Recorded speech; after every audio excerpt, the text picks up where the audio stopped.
Chete ndeyekuti takaona zvakakodzera kutoro machembere edu ana mai vechikuru kuti tikwanise kuvabatsirawo nzvogwe zvinogona kunge zvakaoma zvisina kumira zvakanaka.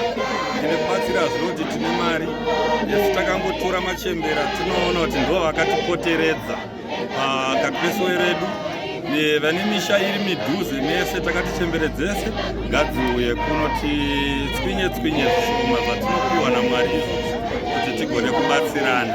Ndo chirongwa chatakangoti vave vauye pano. Isusu takangoti munhu wega wega ngaenda anotora chembere yake yaanoziva kumba kwake kwaanogara. Saka machembere atagona kubatsira panapa asvika 400 nekuti tanga tatuma vanhu 430 asi kwazoya 400 ndo vatakwanisa kubatsira. Zvatavapa asi zvipo zveKrisimasi asi irudo rwekuti mukunge takagarisana nevanhu vakuru tango zvaona zvakakodzera kuti tigone kuvabatsira. Zvisiri zvipo zveKrisimasi asi kuri kungovapo sevanhu vakuru kwatiri vanotipa mazano vari pedyo nesu, ndosaka tangokwanisa kuti tivapa. Zita rangu ndetiko Blessing Mnemo, ndiri kuward 1 kwaSeke. Ndinoona kuti muzara nhasi ndiri kunzwa kufara nemanyuku chaizvo nezvitaitirwa naMadzibaba Owen munzvimbo ino yavanonamatira vari.